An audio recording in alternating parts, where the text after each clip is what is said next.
Good evening, everyone. Welcome to this week's edition of the Viberarian Show. My name is Joelle, and I'm the Viberarian, and I'm here to elevate, enlighten, and empower you with information that I hope that you will find positive and uplifting. I'm here every Thursday evening on the VIberary Radio Network, which is part of the Blog Talk Radio family. And you can tune in and listen to our channel streaming on your PC or mobile phone at blogtalkradio.com/theviberary. And that is THEVIBE as in energy, RARY. Or you can call the show line at 646-668-8988, and you can listen in to the conversation each episode. And if you have anything you want to ask or contribute, just press the 1 key so that I know you want to come on the air, and I'll try to work you in as soon as I can. I do have a community of people out in the social world on Facebook, Instagram, and Twitter, and I would love it if you would connect with me there. I'm creating a community of people I like to call the Good Vibe Tribe, and we gather together to uplift each other, share positive information, articles, pictures, anything that brings a smile to your face and helps you get a more positive and informed outlook on life. And you can find me on all 3 of those platforms with the same handle, and that would be at The Viberarian, THEV as in vibration, IBE as in energy, RARIAN. So, yes, that's kind of like the word librarian. I am a professional librarian, but now I'm committed to bringing you the most positive experiences and information, so you can refer to that as high vibration. So that's where the name comes from. I get asked that all the time. People say, how do you pronounce that? What is it? So, yeah, I'm a Viberarian. So every Thursday evening I'm here because I believe that knowledge is power. And so by examining and exploring many topics that we can come together and figure out how to come to a greater understanding of these things. And so I'm sorry, excuse me. I'm getting a call, and normally everyone knows that I'm on the air at this time, so pardon the interruption. I needed to send them to voicemail. So, yes, knowledge is power, and so every Thursday I like to take different topics and figure out what is going on. I'm not an expert at anything, but I like to study about everything. So it's a chance for me to sit down and explore the various things that are on my mind, have a conversation about current events and what's going on, and then, of course, we have callers who call in to contribute to the conversation from time to time, and also guest panelists. So I'm also here every Tuesday evening for the Psychic Inside Show, and this is an opportunity for me to sit down with various people who have come to understand that they have psychic gifts and abilities. We get to interview them about their life story and their journey and kind of what they're doing now, with the hopes that each of us will have an opportunity to recognize some gifts that we might not have recognized as being psychic gifts. And by hearing these stories, it kind of triggers something in us that makes us say, wow, I never knew that about myself. It's pretty cool. I think I'm psychic too. So I'm so excited when people are tuning in to the VIberary Radio channel, and I'm really grateful to have this platform to bring conversations and topics to a large audience. And so tonight I wanted to address something that I think is very important. The topic of tonight's show is high vibes in low spaces. So I think there might have been a country song or something like that that was talking about finding love, high love in low places or something like that. But the topic came to mind when I was considering what I wanted to discuss today, because we certainly are being challenged right now in this half of the globe, certainly the northern hemisphere. There's a lot of awareness about what is going on with the weather events. We've had weather coming from the hurricane in Houston. Then we've got the hurricane now coming up through the Caribbean islands up into Florida, and then another tropical storm behind that. In addition to things, we have political turmoil and unrest with events like Charlottesville, where a person was killed when a car ran into a crowd of counter-protesters and protesters who were kind of gathered around a rather toxic and volatile subject. And I know for me personally, I am on a pretty strict, not strict, but to some people, strict media diet. I do not tend to watch a lot of news at this point of my life, and that is a conscious choice. I also don't watch a lot of just general television programming, although I will say I'm a big fan of Game of Thrones, so that's my one guilty pleasure. But overall, I have certain understandings about the media and the idea of receiving programming through television or radio influences, things of that nature. But when it comes to current events, I do find that the news tends to make me personally feel rather low vibration. And I was struggling after the event in Charlottesville because I was watching a version of the news from HBO called Vice News, and it was a 20-minute special that was footage of their journalists at the event interviewing people, and then the footage of the person who, when the car ran into the crowd. And I found myself crying by 15 minutes or so into the broadcast, and then I got really rather tired and ill later in the afternoon and a migraine headache, and I wound up just taking some medicine and going to bed. And I was really coming to an understanding about myself over the past couple of years that I am more sensitive energetically than what I might have originally thought. So I feel like that was an energetic backlash to my circumstance at that time, and it really did make me feel rather sick, and it kind of made me further resolve that maybe I need to be more guarded, more grounded, and more intentional than I was already being about the energy that I was experiencing. So I know that at one point in my life, I was very much a crusader for information, and I would publish things that I felt were very informative. However, they were quite negative most of the time, unfortunately, but I felt that it was necessary for me to reveal truths even when they were not positive. And so I kept putting out all this information, and then I found myself getting very upset about the fact that people weren't actually reading the messages that I was putting out. I was getting a small amount of traction on the places that I was sending it out to people, and then my friends began to tell me that, I was being what they call Ricky Bobby from the movie Talladega Nights, where don't you put that evil on me, Ricky Bobby, they would always say, because I was always crying out, the sky is falling, gloom and doom, don't you see how terrible things are? Oh my gosh, let me keep you informed. But at some point I had to realize that there were plenty of voices out there who were sharing the information that was negative. And even though I felt like maybe because of my being a librarian that the information I was sending out was a bit better quality than the run-of-the-mill type coverage that you would see, because I did put time and effort into the research, it still had the same negative quality that everything else did, whether it was good facts or alternate facts. And so I really found myself getting very discouraged and depressed and kind of down in my whole concept of being a crusader for truth and information. I was getting beat down.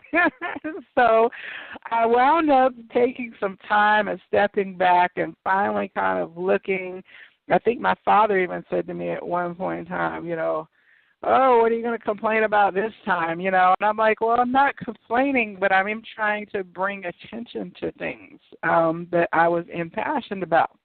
But then I realized that at some point that it wasn't healthy for me, and that there were plenty of places for people to sit and to receive current awareness, current perspectives, current news, and to have long dialogues and discussions about those ins and outs and the nuances, and to get into heated debates with people about their mindsets and their beliefs and try to show them where they were wrong and where I was right and the error of their ways. And it really was energy that was spent in a dynamic that actually was matching then the frequency of the energy of the information that I was receiving in the first place.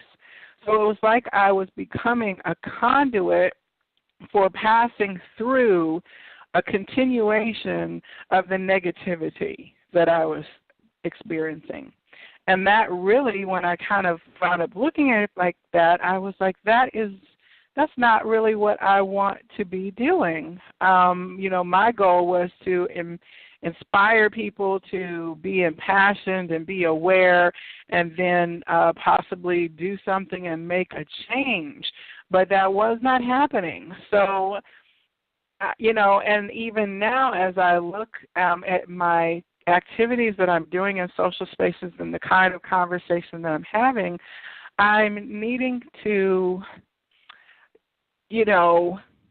repurpose my energy. And even when I do talk about topics that are upsetting or negative, then I find myself creating an energy around it that is somewhat different. So rather than having righteous indignation and debates and heated conversations, which most of the time tended to be to people who already shared the same viewpoint that I had in the first place. So it's kind of like I created an echo chamber around myself, and then we were all talking about things and then never getting anything necessarily shifted or done out of it, even though that was what my original intent was. I wanted people to get upset about something and go make a change somewhere. I don't know what I was thinking they were supposed to do. If it's supposed to turn over tables somewhere or something, because sometimes that's what I felt like doing. But I found myself then being a contributor to the negativity rather than shifting, as I had hoped, into a more positive framework.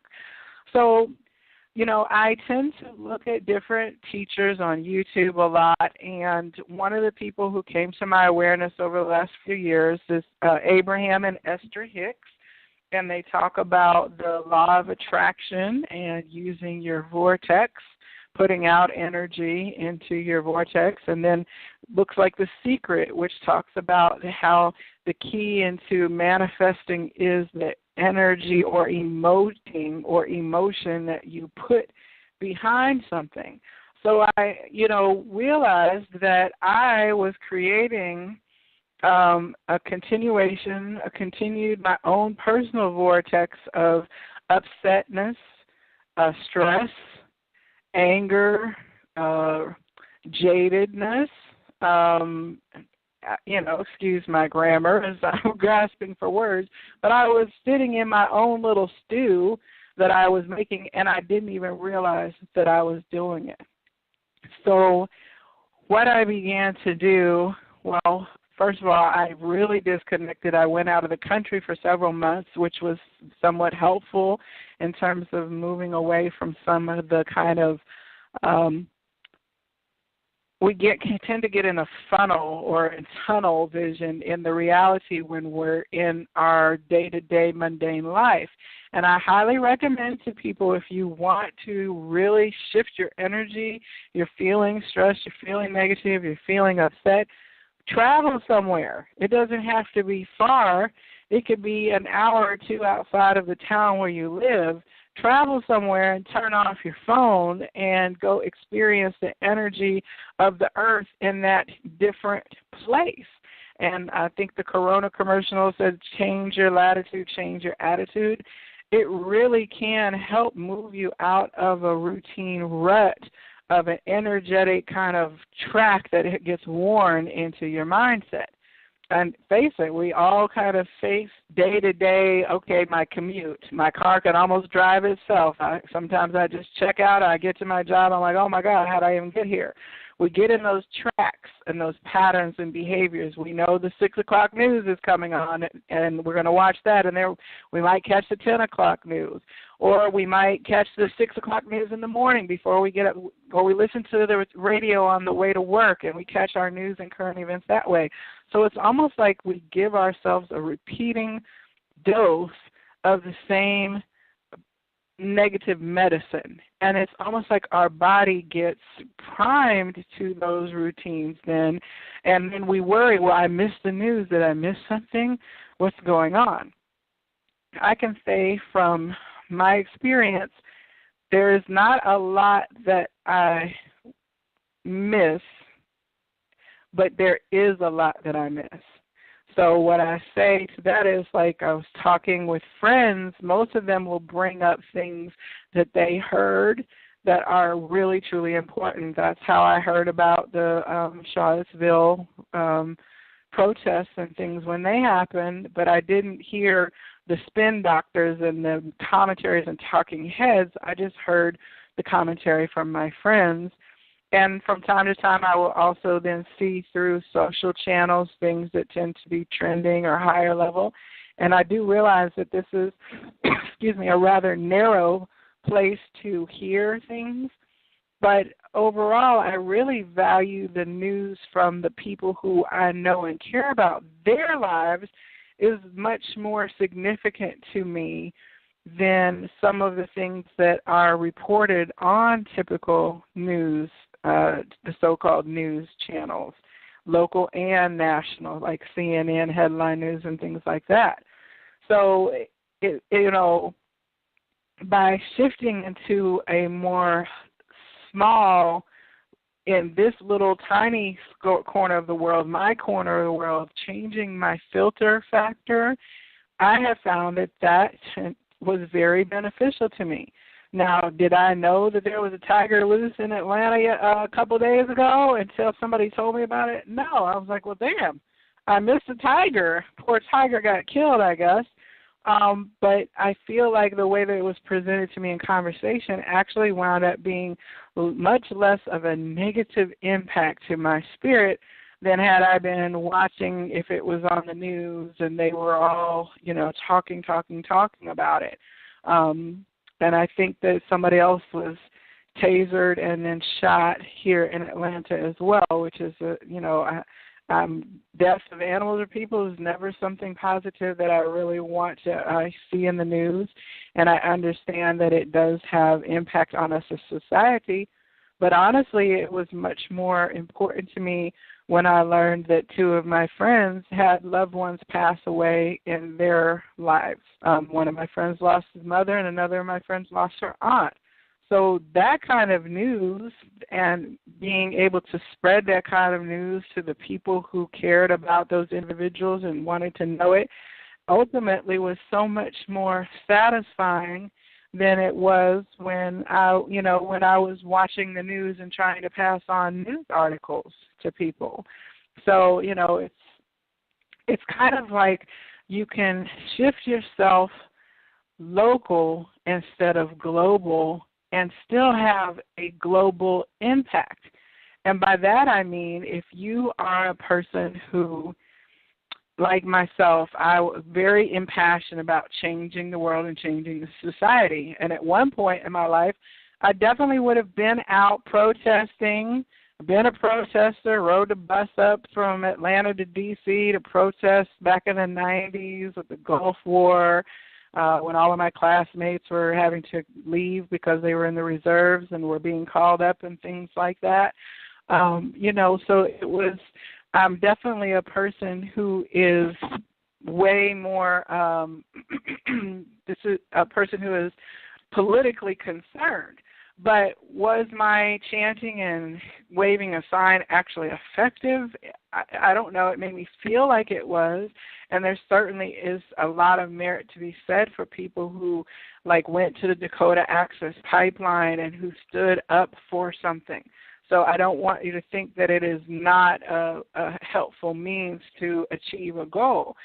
But I also know that I can act individually by reaching out my hand to a person who is either being oppressed or disadvantaged or as experiencing economic inequality or is at the hands of other people being treated poorly, if I just turn to them and treat them as I would want to be treated with human dignity, compassion, and love, then that action is just as valuable and has as much impact as it does for the person who goes and protests people in mass kind of movements and things of that nature. But if one of those ways of being causes you a negative feeling instead of a positive feeling, then you should shift to another mode of changing the world. So it may not be for people who like to go protest that it will make them feel in a happy place by acting one-on-one. The converse could be true for them. They may not feel that could be their happy place that makes them feel like their passion is fulfilled because they did go somewhere and do something. And there are certainly lots of people who leave jobs or go into service or, Doctors Without Borders, people who go into mission fields around the world and forgo all the material comforts that a first world reality brings. They are so impassioned that they throw all that into their backpacks and go then be out amongst people making an individual difference.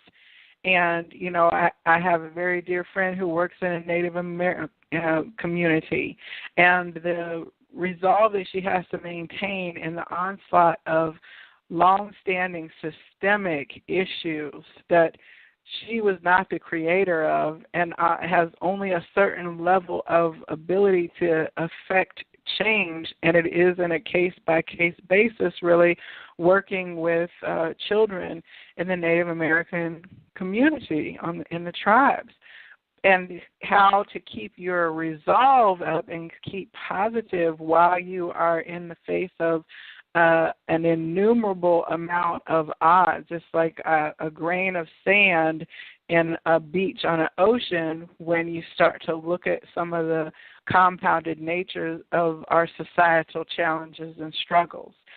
So how does one find a way to get up in the morning and not be burnt out? How do you find a way to acknowledge the real gravity of some of the stressors that we're faced with without it then lowering your vibration so that you begin to attract more low vibration stuff to you? I honestly believe that we are that we create our own reality, and that there are influences around us, systemic influences that have been put in place that help to reinforce our negative perceptions of our reality. And by doing that our energy vibrates at a lower level, and that then suppresses our ability to manifest our greatness. So how does one then move outside of that framework? I've learned a few tricks over listening to different people and my own experiences. And just a few weeks ago, one of our guests on the show, Scott Hall, he is a psychic who connects with what you call extra-dimensional or extraterrestrial energy named Ave.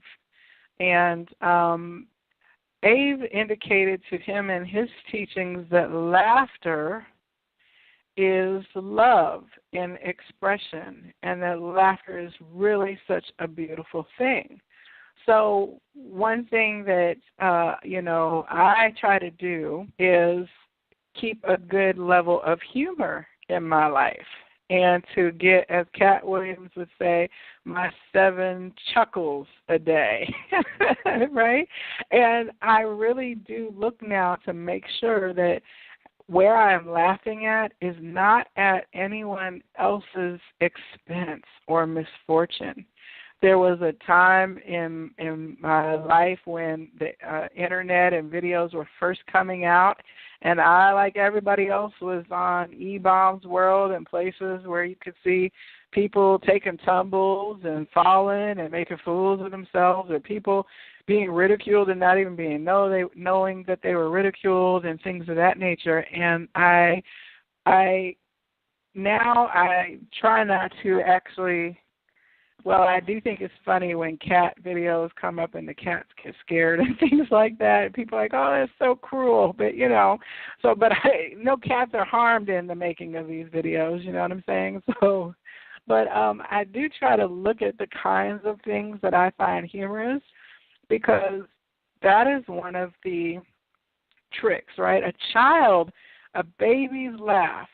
And you can do baby laughter as a search on YouTube, and I promise you within 30 minutes of sitting there and watching those babies giggle, you will be giggling too, and your energy will shift. Whatever was bothering you, I guarantee you, if you watch some baby videos, you will shift out of that energy in a different way.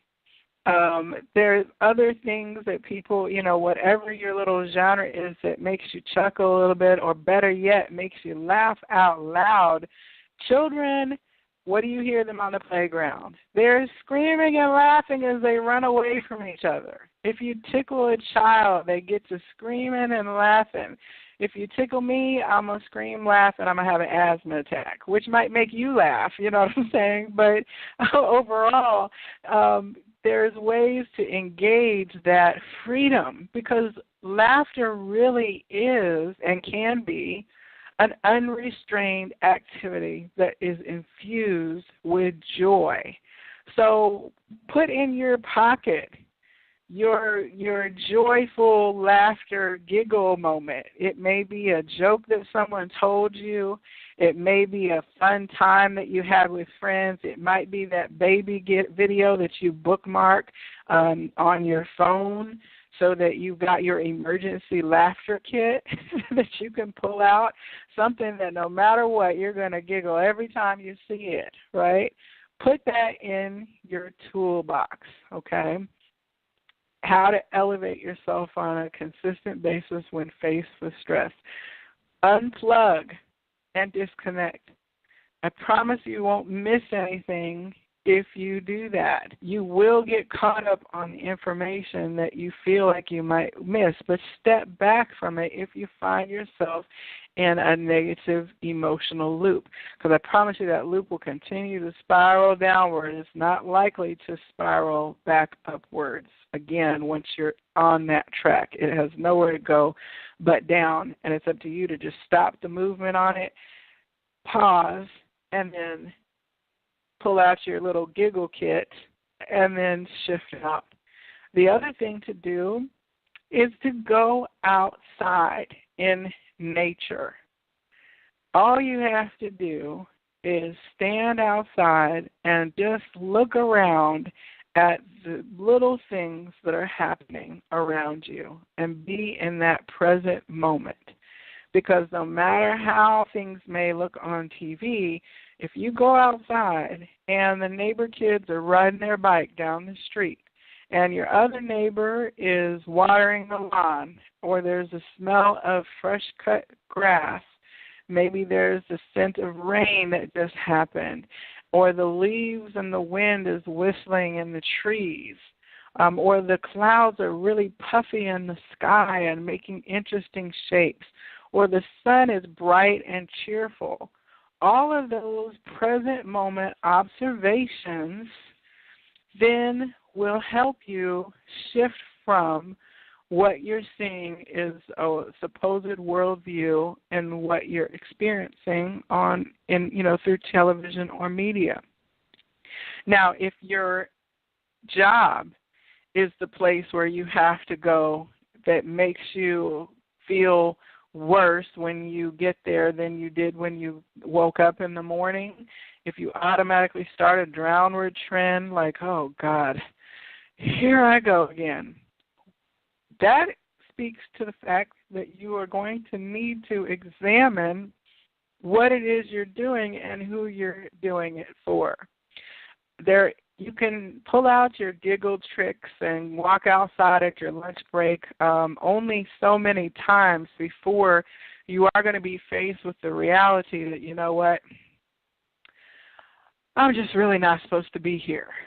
And you may not know where you're supposed to go at that point from there, but just coming to like even an understanding and talk with yourself like, you know what, we're not happy. We're just not. And you know what, I want to be happy. I want to experience joy and happiness in my life. So what are we going to do? What is going to happen now? Even that acknowledgement of that fact that a significant change is going to need to be taken is important, and it will likely then start to raise your vibration from that point forward, because you'll realize, well, you know what, it's okay that I don't like this crap. It's okay that I'm unhappy. It's not okay for me to continue putting myself through this and continuing to exist in a low vibrational state. So just having that kind of heart-to-heart talk and saying, you know what, old fellow, we don't know the way out of this, but all we know is that we do need a way out, and we're willing to start to examine that, then our vibration of wanting to then exit will return to us exit opportunities. But as long as we continue to churn and stew and accept the negativity and then just circulate around our system, then we will stay, where the objects in motion stay in motion, objects at rest tend to stay in rest. I think that's one of the laws of physics that I remember from my high school C in physics class. But, you know, just having that acknowledgement that something's going to have to change. I don't know what it is, but I can't really keep coming here for too much longer because it's making me negative. It's making me negative at home. It's, you know, I feel more tired when I got up than what I felt like when I went to sleep. I got to get out of here, right? So once you start to shift, then and realize that you are not trapped, even though you may, through your rational mind, only count certain avenues as exits. Trust and believe that there are innumerable ways that we can be moved out of our circumstance, and it is not necessarily up to us to be the ones to find the pathway. All we have to really do is set our vibration to exit strategy to a higher vibration, and then an exit will manifest for us over a period of time.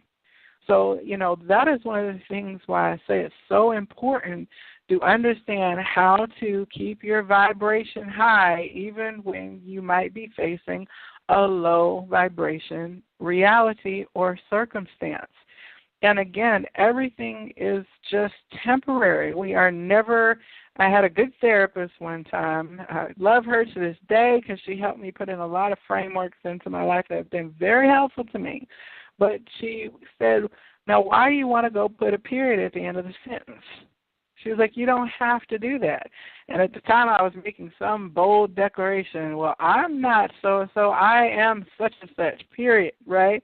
And she was like, you can put a period at the end of that sentence if you want to, but you don't have to. And at the time, I was just firmly into my definitions, and I was like, nope, I am, blah, blah, blah. So oftentimes we see periods at the end of sentences when really it's only the period that we are enforcing because of what we allow ourselves to consider. So if you feel like, you know, I'm an accountant, what am I going to do if I am not an accountant? I mean, I'm not happy in this job. I hate counting beans. I'm sick of bean countings. I'm tired of numbers, but it's what I do. It's what I am. I am an accountant. What shall I do? Well, if I work for this company, it'll be just like that company. I've heard bad things about them. If I want to improve, then then I would need to work for another company. But I know everybody over that company knows everybody over at this company. So better the devil you know than the devil you don't. I mean, how many times have we might have had that conversation with ourselves, right?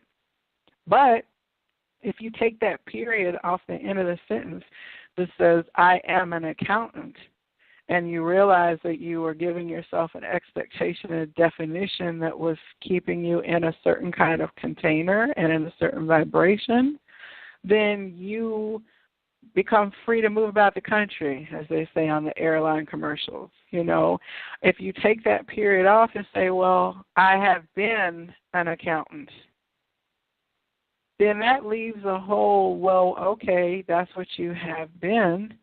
That's what you have been doing. It's not who you are, because you aren't just the accountant or the professional version of yourself.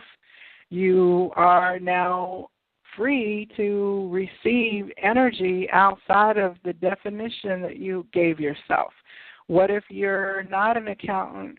What if you make clay pots? What if you have a talent like that? Well, if you're able to release the period at the end of the sentence and say, well, I do accounting for a living, and I also fire clay pots and teach classes on the weekend because I went and took some classes, and it turns out I really have a knack for it. And then you wind up being passionate about that knack, and people say, wow, that ashtray looks awesome.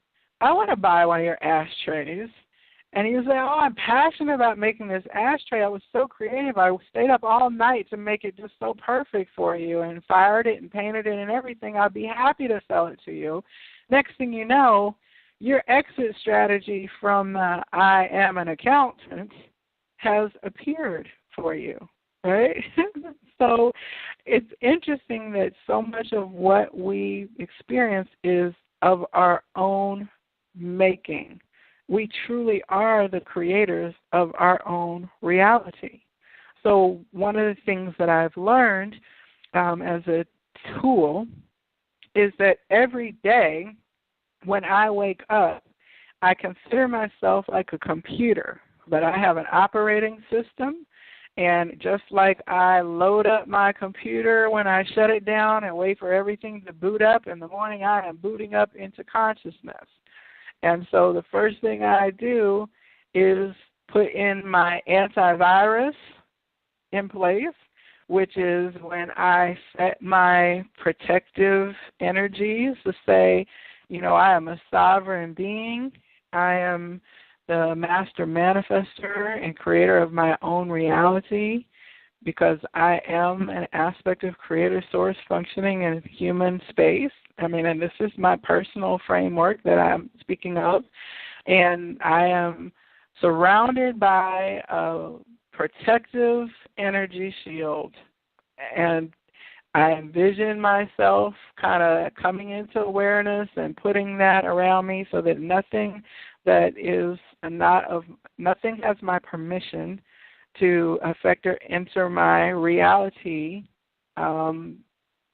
either consciously or unconsciously, that is going to negatively harm me in any kind of deep fashion. Now, does that mean that I don't see cars and people who stress me out in the morning commute? No, but I handle that stress differently because I've put an energetic shield around myself to where I'm not going to be then thrown off because somebody cut me off in traffic in the morning. I'm able to remove myself from it because I protected myself from that in getting into me and affecting me at the outset.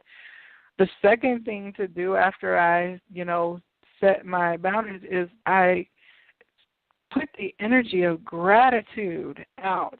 Like, I'm so grateful, not just to wake up, in the morning, but like I love my bed space. I love my pillows and the way that my sheets and things feel. I love the way that I wake up in the morning, and the first thing I do is send the energy of, wow, this is great. Another day to be human. And so then I infuse that gratitude energy in everything. Thank you for the dreams I had last night. I don't remember all of them, but I know they were there.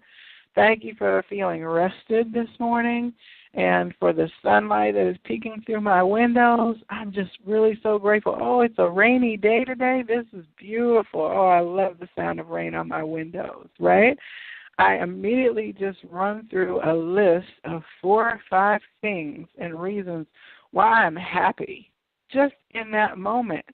I'm not like, oh, it's time for me to get out of bed. I mean, my body may be moving in that fashion, but if I allow myself the mental preparedness as I'm coming to awareness to be happy and gratitude, then it's not such a chore for me to get out of bed. And, I'm not a morning person. All my friends will attest to that. I don't wake up well, not unless it's later in the day, but that means I'm a night owl. So I get to be alert and frisky when half the people around me are deep in sleep and been in sleep for 3 or 4 hours. But, I'm thankful and express gratitude energy first, because that means by the law of attraction, I will receive more things to appreciate because I put that energy out there. Now, if I put the energy out there first thing in the morning of, I really don't want to do such and such. Oh, I got to do this, and my list is so long. Oh, I just want to roll back over and leave. Oh, give me 2 more hours, and let's just chuck this day in the garbage and start over. Then I will continue to have a day that I wish I could chuck in the trash and start over with. So, again, a vibrational and intentional shift that then sets the framework for the whole rest of my reality experience. Right? The other thing is then that after I've set my protection, set my gratitude energy out there, then I ask for my guides and angels to support me and to help me in any way that they see fit. The things that I know about, I name that I need help with, and then I say, and the things that I don't even know are coming, you have my permission and gratitude to manage those things and to assist me with your intervention and guidance. Because as I understand it, we're in a free will reality. So it's kind of like a vampire. Just like a vampire can't come in your house unless there is an invitation, so can the good presences. They say you have not because you ask not. Why didn't you ask? And so over and over again when I do my oracle cards and have conversations with my guides through divination and stuff, they're like, ask us for help more. And I'm like, oh, dang, I did forget to activate my team this morning. Let me make sure that every morning it's like my whole system went clear overnight, and I need to put everything back into place the next day. And so remembering to say, hey, team, let's go, team, go, is also very important. And so the other key that I found is that you set your intention. Whatever it is, I intend to have a successful work day today. I intend to have healthy eating practices today. I intend to get my to-do list done today. And it's kind of like then you can set it and forget it. Now, you are not actually going to forget it because it's not like you need to then put your brain on it. Okay, get your intentions done today. Get your intentions done today. No, you set your intention, and then everything else that you choose to do through that day will be to the manifestation of that intention. There have been days when I have set an intention, and then later in the day I'm like, well, dang, I don't even know where I got that energy from. How did I wind up out here walking around the block? And it's like my energy found the right time and the right opportunity to make my intention manifest, and before I knew it, I was actually engaged in what I intended to that morning. And I'm like, that's pretty cool how that works. So I've started practicing that more often. So it's kind of like I need to keep a little checklist in my mind. Okay, virus, protection, grounding and protection, gratitude, intention. And that's basically like your program. You're telling your computer how to run the rest of the day. Okay, we're going to load Windows. and we're going to operate from the framework of windows for the rest of the day. Once you set your intention, I'm going to be such and such, then it runs your program the rest of the day. Now, the way I understand it is that if you don't set your intention, then you become subject to the rules of the external world around you with less control. So whereas before I am sitting in the position of master manifester, I'm the captain of my ship and master of my fate because I chose to do this today intentionally, versus I'm along for the ride in somebody else's ship, and wow, now I just got to deal with all the stuff that is thrown at me. I kind of feel like it's like one of those tennis ball machines or a batting cage when the ball automatically coming at you, pop, pop, and you have to just then be ready to field the balls wherever they come from. And it's always helpful if you go to the machine and say, you know what, I only want to do serves, and I only want them to be 40 miles per hour. I don't want any 70 miles per hour, and I don't want any fastballs or sliders, just depending on the setup you're doing. And then you put yourself on the home plate, and then as the things come to you through the day, you know they're coming, but you also know that you are in a position then to hit them and to control what's happening. Rather than you just stumbling onto the court where there's a machine already popping out stuff, and then you find yourself ducking from balls that are getting too high to your head, reaching for things that are out of bounds because you're out of control and you're responding to that external conditions rather than actually programming it. It's almost like if you just see a treadmill at the gym and the treadmill's already running and you decide, I'm going to just jump on it. And then you get surprised why your ass is busted on the ground because it just spun you off. Wouldn't you rather sit and program the treadmill to say, okay, I need this at a nice pace of 3.0 miles per hour. I don't want any inclines. And you know what? If I want to challenge myself, then I'll press the button. But I'm not just going to get on the program that the last person left on it by any means, because I'll probably injure myself or I will not be able to achieve my goal of having a successful workout. So as you can see, the principles of how you can begin to manage your reality can help you a lot in terms of, okay, I can control more about my experience than what I realize. I can look for the tricks and tips. I can keep a joy nugget in my pocket to pull out in case of emergency. I can set the energy of gratitude and purpose and protection around myself. I can find ways to have local kind of impact in ways that help me counterbalance the maybe national or global stresses that I am seeing and experiencing.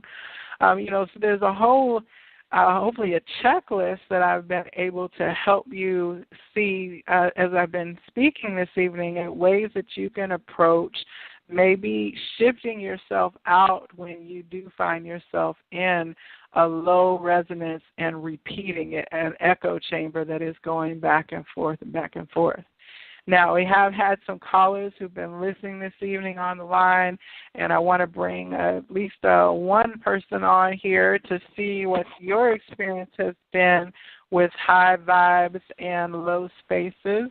Hello there. Is this Monica? Hey, Boo. Mad love and positive energy also. Thank you. I always appreciate you tuning in to the shows on Tuesdays and Thursdays. You always are holding it down. I can always count on your number to pop up. So what have you been thinking so far this evening with the vibrations and the information that's been coming out? For me, I'm still riding the high of the eclipse and trying to look at things really, really positively. And it's almost like I don't have a choice, because even in the moment of anger, there's a calming like, okay, this is we're going to be right in here in this moment. This is what's supposed to happen, and there's going to be something great that comes out of it.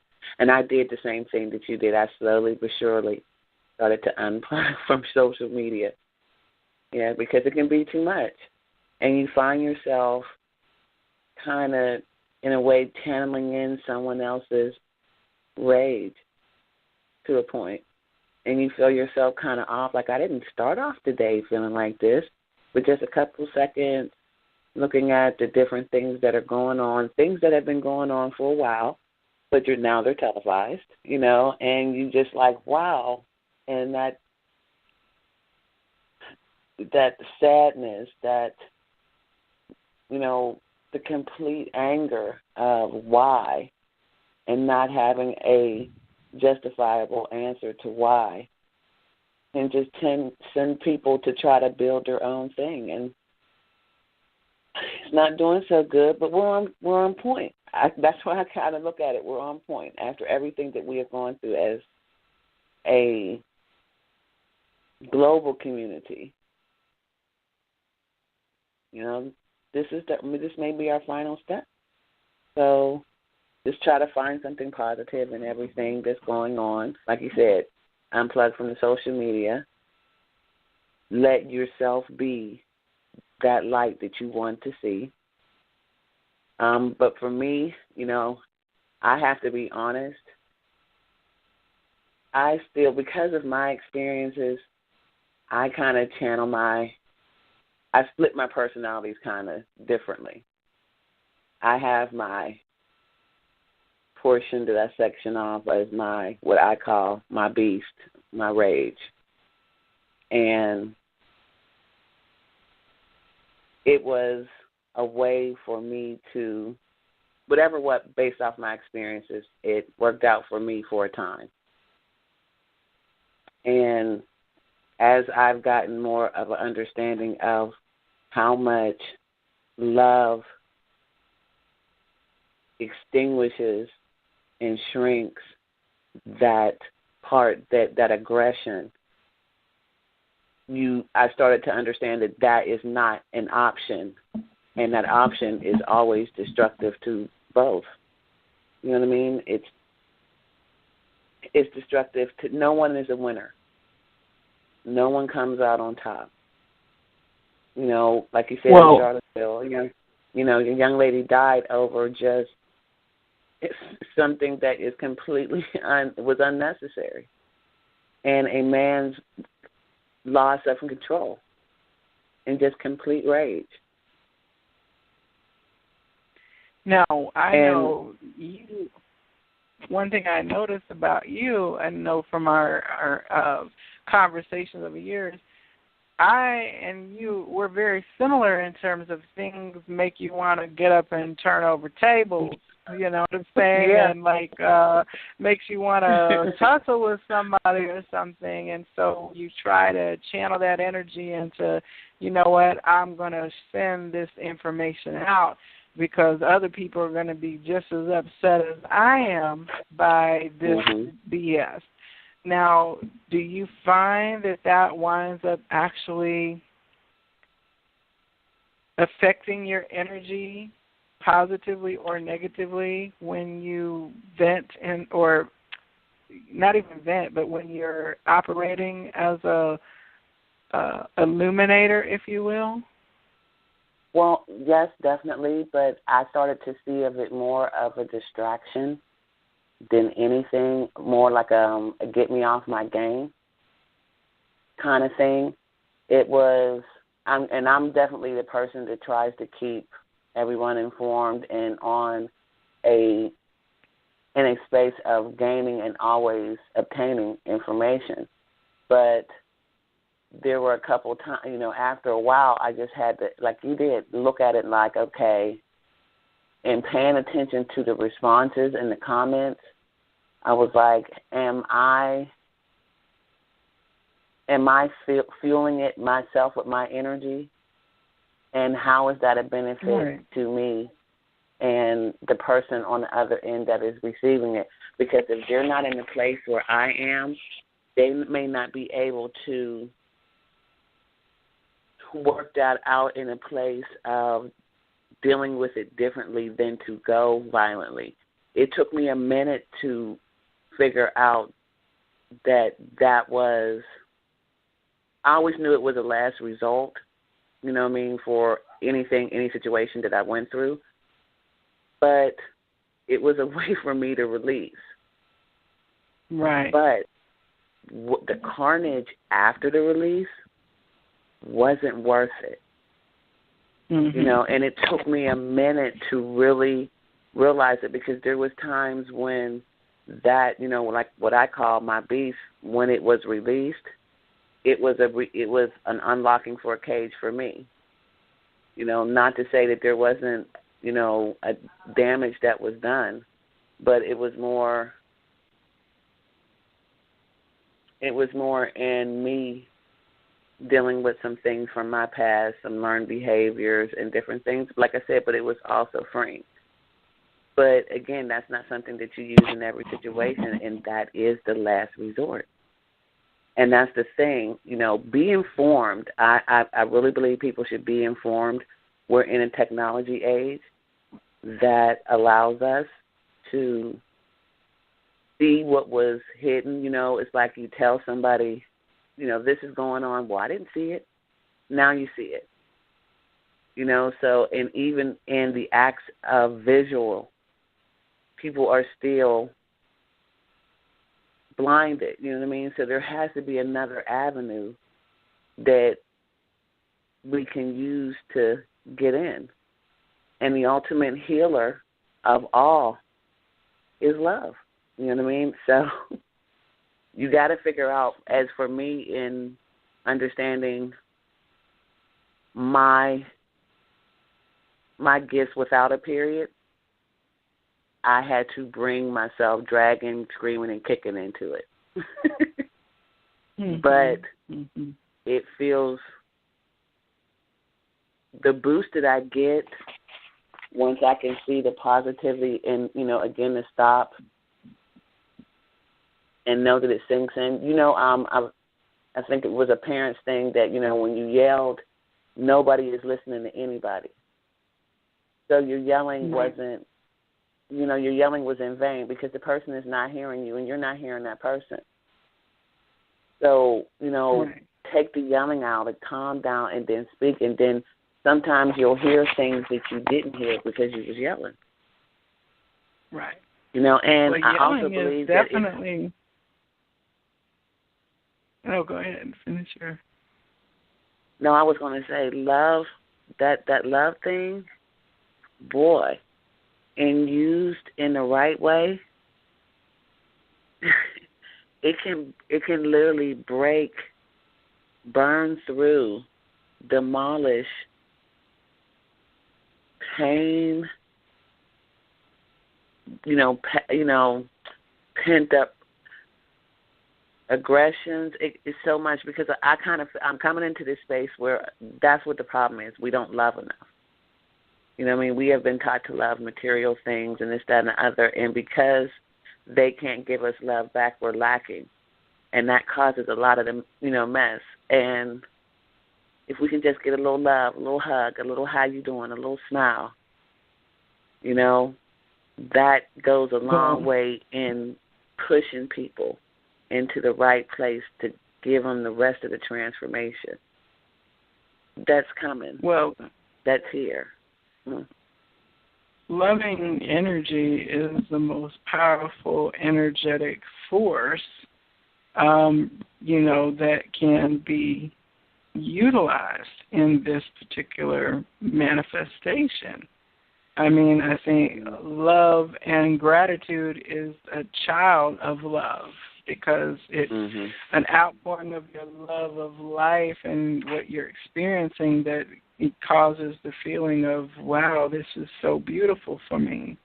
So, you know, you can't yell loving energy, right? But you can certainly just, even the vibration of yelling as an activity is in and of itself a rather intense vibrational experience, which does skew to somewhat of an impact of tipping your needle to a negative scale. Because, I mean, even if people, now we're at a place where people use all caps in their text. I know we have a mutual friend who he has his phone set to automatically type in text. And every time I get a text from him, I'm like, oh, I feel assaulted. But he's saying the nicest things, and he's a big teddy bear of a guy. But it's like we've learned that, okay, all caps in text speak is being yelled at. So I feel like, he's saying, I love you, sister. And I'm like, can you use regular letters? Mm-hmm. You know what I'm saying? But and not even just, yelling. Mm-hmm. Go ahead. No, I'm sorry. Even in the texting and just that, miscommunication, I had a conversation today, and it was like trying to explain when it's appropriate to call the person or go and see the person, or appropriate to text the person. And, when is that a no-no? And a lot of times you'll get a text from somebody, and you don't know in what mood they were in when they, sent the text. Again, as a person who types in all caps, you can't tell what mood's in. But if you're in a certain type of mood, you might, interpret that text like, wait a minute, hold on. Right. You know what I mean? So it's with that, and we as Americans, we tend to talk with our bodies, our hands, our eyes. We talk with everything. So a statement can have several meanings based off the tone of voice, the statue of the body, different things. So you saying it in a text, no one can see that. So, you get kind of on a slippery slope of someone misinterpreting what you're saying. And that's the whole, I think for me, again, it comes back to re-engaging, talking. I was thinking, as you said, yelling the right words. You get the protest itself. Some of the words that they were yelling were separatism, promoting separatists, promoting, a need to preserve, and the counter-protesters pulled on that same energy and started shouting words as a word that they would feel was a counter to what they were saying. And I remember hearing, because one started, we will not be replaced, this, that, and the other. And then the counter started yelling, Black Lives Matter. And I thought, well, that was odd. And I'm like, what other word could have been replaced with Black Lives Matter? Because this is more than just Black Lives Matter. This is everybody, LBGYN matter, handicap matter. We all matter. Right now, there is a very loud voice that has been speaking for a very long time to get that understanding. But with getting that understanding, do we accept all varieties? If we can accept the least, and that's what I always felt, that the foundation of Black Lives Matter, was in the same sense of civil rights movement, whereas we are the voice that is bringing the message, but the message is to free us all. Now, if I had to make myself an example by calling myself forward to show my experience, that's fine. But in showing you me, I don't free just me. I free us all. Because if you can accept me, you can accept the rest. You know what I mean?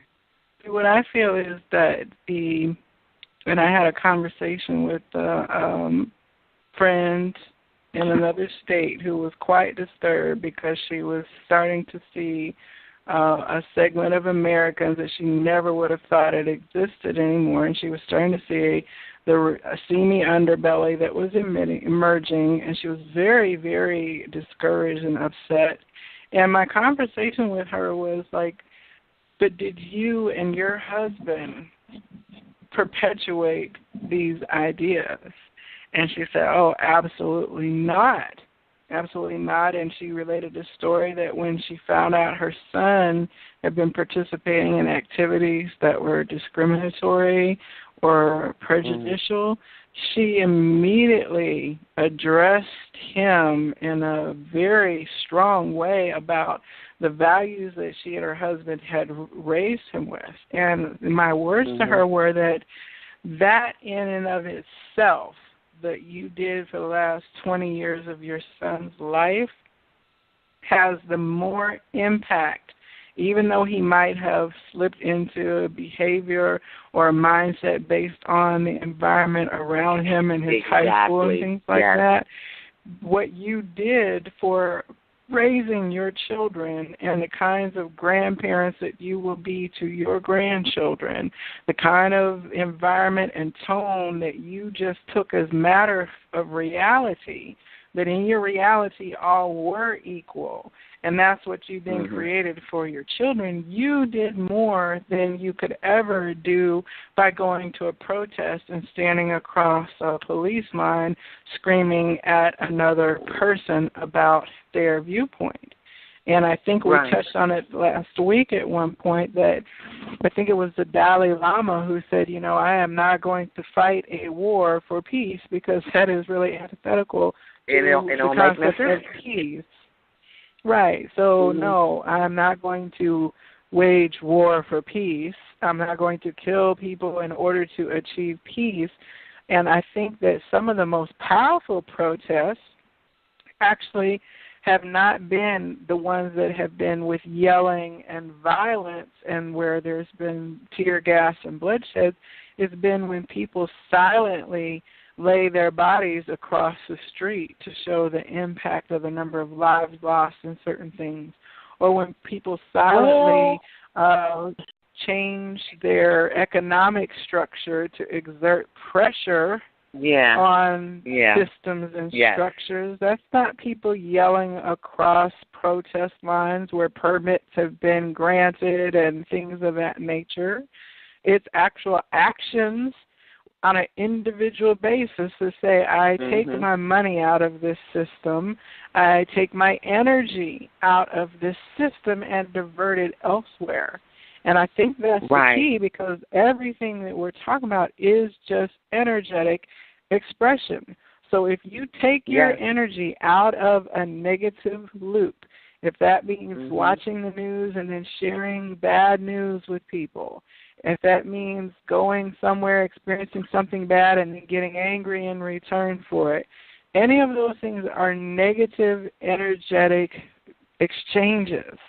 So you have to find then those same avenues to individually, because the collective is not going to do it for you. It has to be individual. The collective will pull you into negativity, but it's a lot harder for there to be collective positivity. It has to be like a really specific kind of environment and event for it to be positively charged, but it's very easy to set a negative wave through a group event. Very, very easy to lower vibration, much harder to elevate it. So, again, individual operation of your energy is the key to shifting a high vibe to a high vibe from a low space. Take control of your ship, take the rudder, find an avenue, use a tool from your toolkit, align yourself with somebody else who can be your positive peer support to uplift you out of that moment, call for an intervention, and flip the switch. Because 9 times out of 10, you don't even know that you're switched on to the negative loop, but you then are perpetuating the negativity. And a lot of times what we're vibrating is not anything that can even be measured with the naked eye. It could be just our actual auric energy that we're, feeling depressed or low or feeling negativity, and we stand by somebody else, and next thing you know, it's like static cling. They can sense it, and then they might find themselves, it's like a yawn. Next thing you know, they're concerned too. So switching out of that negative root pattern, flipping the switch, and if any way that you can, change your whole operating system so that you are more insulated or elevated away from negative interactions just on GP, just on general principle. Right. Well, wouldn't that fall in line with somewhat the Christ consciousness and understanding and building that relationship on an individual basis? So when we are together as one, that we can change things. And in breaking it down as, again, building that personal relationship with the universe, with Most High, with your ancestors, with your spirit guides. So when you get into opportunities where there is a multitude or several, when you collectively think in one motion, the energy is amplified by the gathering of many. For an example. The hive mind. Yes, but the most important thing is that individuality. And when we talked about old codes, we look at our old code said that someone else needed to think for us and that was okay. And it was acceptable. Someone else was supposed to lead us, even if it was blindly. It was supposed to lead. And I think that the new energy is calling out for, now we need you to pull it in here and start focusing on you, dealing with you, shedding, old generational behaviors, old thinkings. Let yourself be the light that you want to see. And it's coming a little harshly for people right now. And I think and again, I think it goes back to a lack of love. I just really, a lack of love in people's lives. They just somewhere. What I believe is that it is the lack of perception of love, that the perception that we all are receiving, if you're paying attention to the quote, the air quote, official version that's presented by the media and the powers that be and the programming, will have you thinking that the energy is a certain temperature. But when you step outside of that created reality, that bubble, which we are free to live in all day if we want to, but when you step out of it, then you realize, you know what, there are loving people interacting in very powerful ways on levels, even, I've been listening to things about the harmonic convergence in 1987, which was a global kind of energetic push that has, as I understand it, really set the tone for a lot of the evolution of the planet in the last 30 years, has been because we reached a certain vibrational frequency as a planetary collective, that it was seen that we were ready to really go ahead and push on out of the vibratory energy that we were in. So it's like once you get out of, it's like the Truman Show, right? He was stuck in this little reality that he didn't realize how much of it was fiction. And then at some point he reached the edge and walked out into the real world for the first time, because he'd been living in a fictional creation that was structured and scripted and all of that, scripted reality instead of real reality.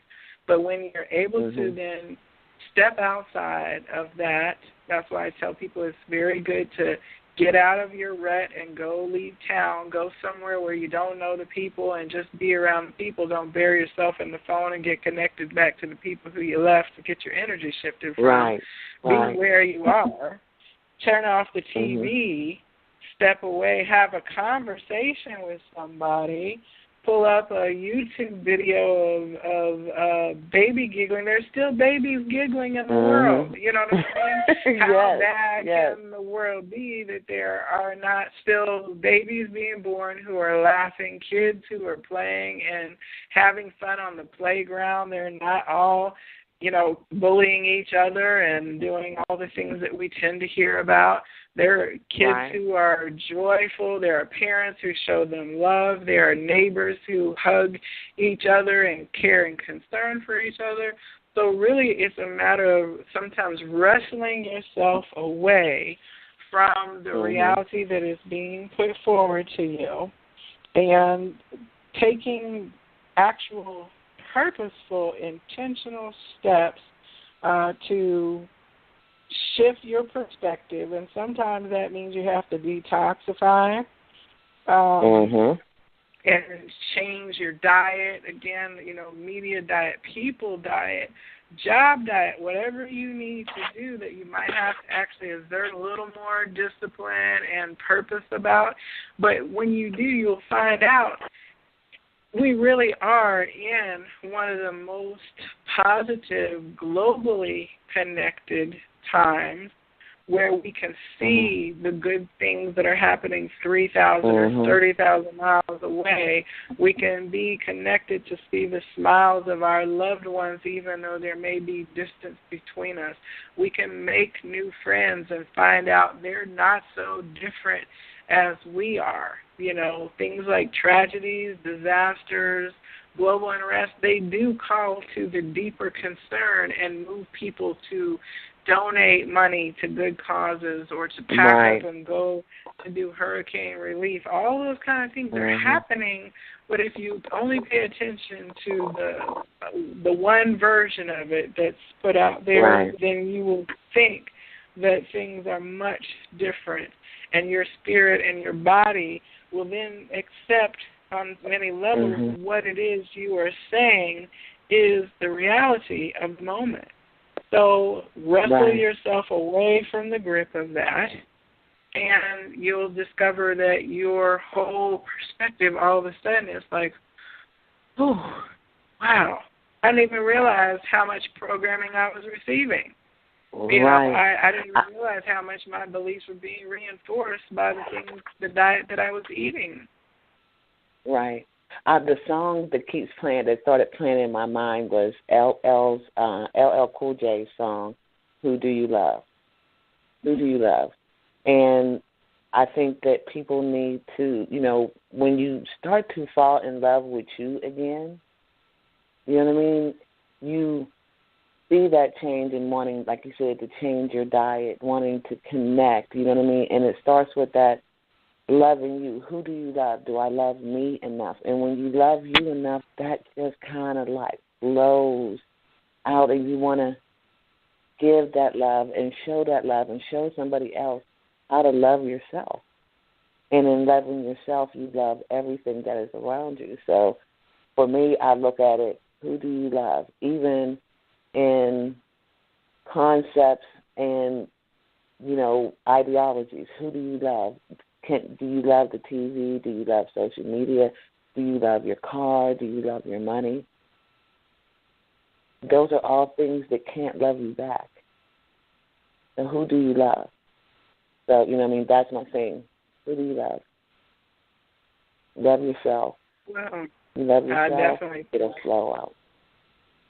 That would definitely be one of the things to say in the morning frame setup is I love myself and I love my life and everything in it. And at that point, then your vibration has set it as an intention and a reality. Therefore, it must be returned back to you. This has been a great conversation this evening. I'm so excited to continue to be able to have these thoughtful discussions. This is the Viberarian Show, and my name is Joelle, and thank you, Monica, for your coming on to contribute, as usual, your perspectives, and to the callers who were listening in and those in the chat room. I definitely appreciate you tuning in, and I hope that when you wake up in the morning, you'll remember some of the things that I've shared with you about how to move yourself out of, we have to exist in this world. We can't just check all the way out. We have business to attend to. We have things places to go and people to see. But how we decide to do that will make all the difference for us. And when you find yourself in a low vibration rut, you can recognize that you may not be able to, shift the car out of that rut right away. Sometimes you might just need to stop driving, first of all. Then maybe you're going to need to get out of the car to climb up out of the rut. It might take some shifting of your environment once you recognize that you're in a negative loop. But certainly if you find yourself ruminating over stressful things, what am I going to do? This is happening, that is happening. This is due, that's due. If I pay such and such, I'm going to have to pay for that. Then I got to pick the kids.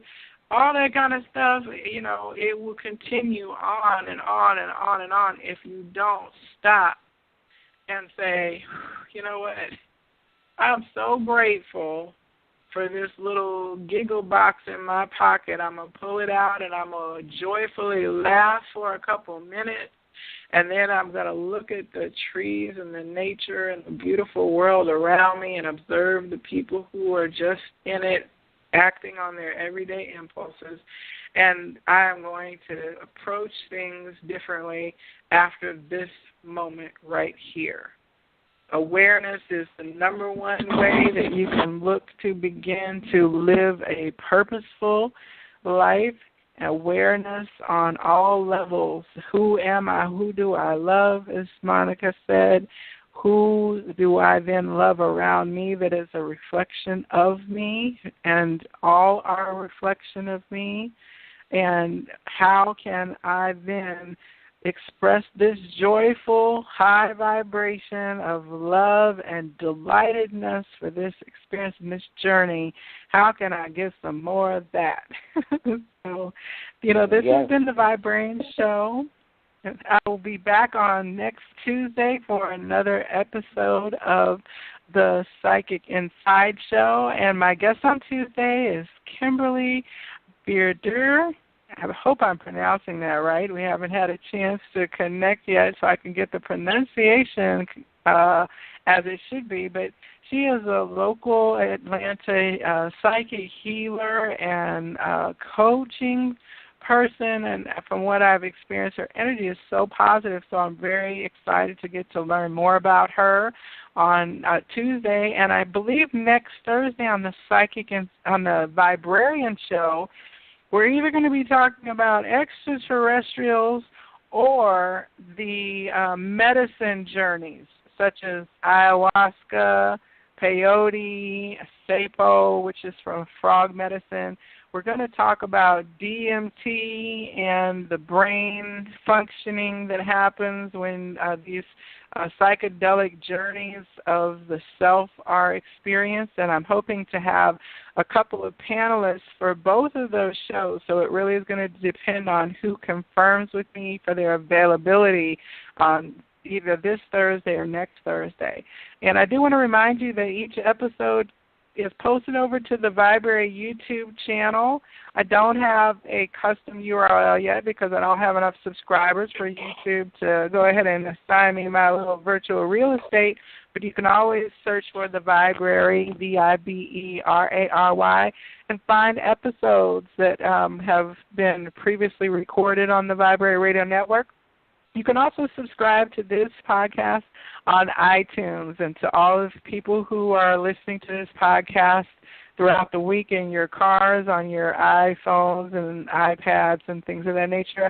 I really do appreciate your listenership. I wanted to give a shout-out to that audience this evening as well, because I know people are streaming us through that interface. So, as always, I'm wishing you that you have all of the bountiful blessings that you can possibly hold, to overflowing so that you can't even take anymore, and that when you wake up in the morning, you think to yourself, wow, this is such a wonderful, wonderful life, and I love it and all those that are in it.